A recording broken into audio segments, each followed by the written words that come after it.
Okay, so in this section what we'd like to do is just give you a quick overview of how you would capture a new vehicle inquiry using an iPad. Let's go straight into capturing an inquiry specific to this particular client.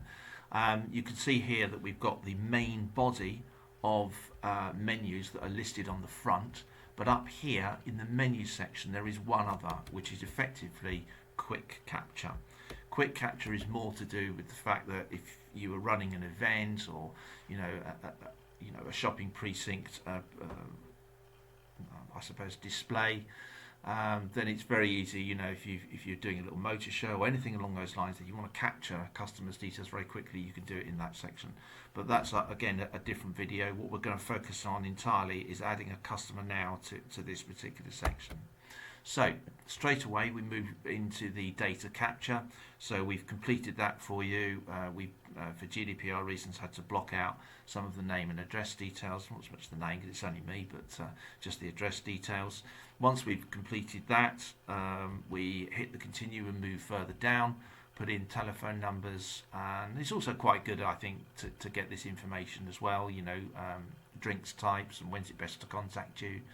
And when we've done that, we'll hit the continue button just here, and it brings us into GDPR, General Data Protection Regulations. So really, really, really important that we get as many of these turned on as we possibly can, with, of course, the customer's permission.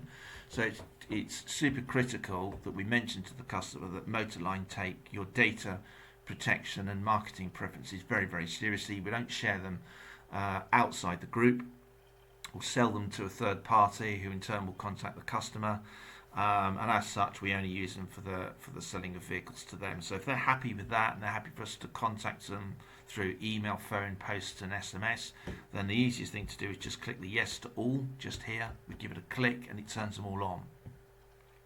The face-to-face just means how were you able to get that information? Well, if the customer was sitting in front of me, you'd click face-to-face, and obviously if it's alternative email or telephone, then you would select accordingly. From now on, what we're also going to do is you'll notice there's a function here that says email copy to customer. You are going to do that because that will email them our entire privacy policy. It will email to them all of the preferences that they've just agreed to, so that they, if they want to, can change it at some time in the future. We click save and continue, and it would then move us on to car selection. But before we do that, it's quite important, I think, that should we get a group lead, that's probably something from Auto Trader or Car Gurus, or a central lead, that's usually from a manufacturer. If a customer, in this case, which is a group lead, has inquired about this particular vehicle, the internet will actually ask them about their marketing preferences. But it's like all these things. When people get asked, can we contact you online, then 90% of them are going to click no. So if this central lead that's come directly into Enquiry Max has already got these switched off, then when we convert that lead into an inquiry, it automatically copies over the preferences. So it's really important that we readdress those with the customer and explain how Motorline treat their data protection. So if they're happy with that and they want to turn those back on again, we switch them back on, click save and continue, and it takes us into the qualification pages. So this here is basically just what's really important features to the client. Also, it's got needs and wants, so Apple CarPlay or adaptive cruise, whatever's really important to them. We're then going to click the continue and move on. This is the qualifying questions section, which unfortunately is all too often missed out.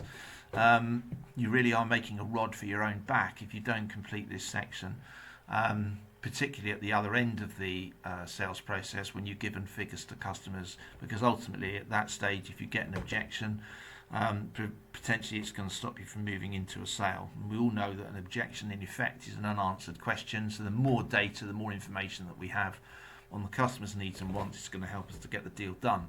So try and fill this out as much as you possibly can.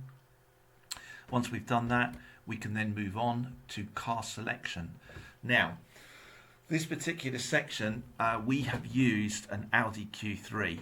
In some brands, some Nissan, some Toyota, you can literally just select the model and the derivative, and there is only really sort of a limited amount of different spec that you can select for them.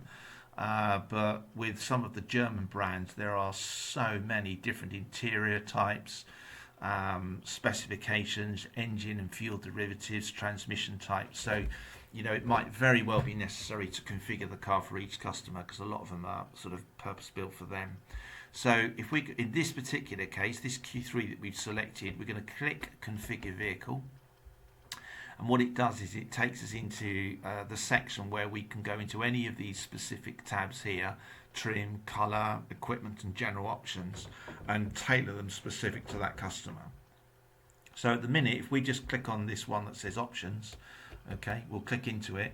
The little, I suppose, switch on and off tabs just here, if they're blue, it means it comes with it as standard, provided it's got 0 against it, which in effect means that there's no cost because it's a standard feature. If there is anything in particular that the customer sort of thinks, well, actually, I don't want the standard feature, I want to pay a little bit extra and have an enhanced version, for example, twin leather upholstery with front sport seats and embossed steering wheel.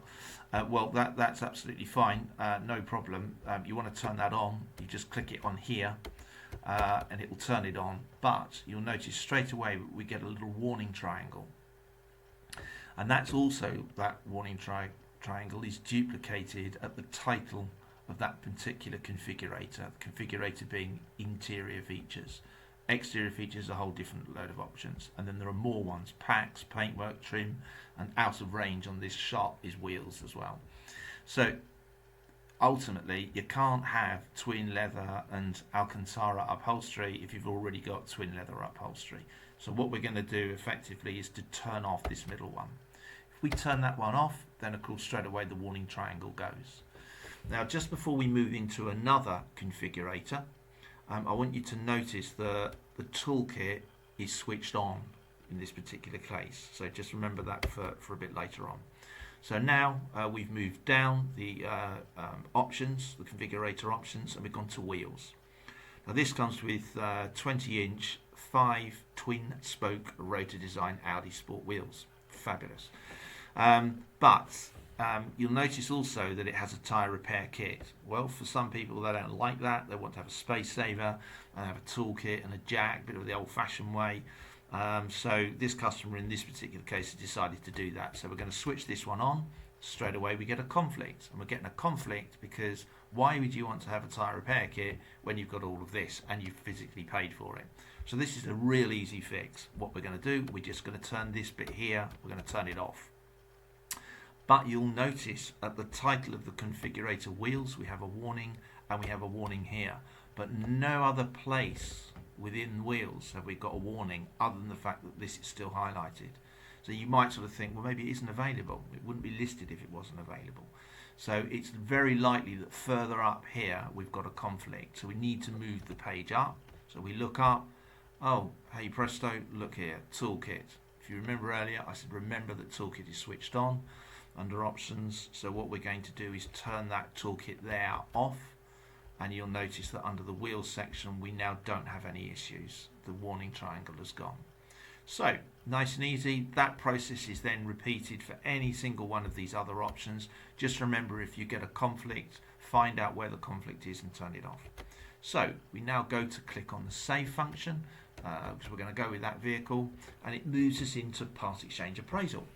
So we've put an example part exchange in here, and we'll click search, and it says, well, which vehicle is it? So we obviously select the right vehicle, and in goes all of the details. Just make sure they're right for that particular vehicle, and if they are correct, you hit the yes key.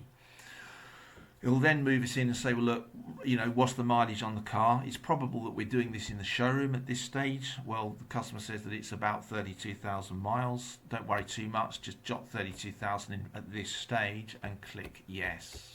Okay.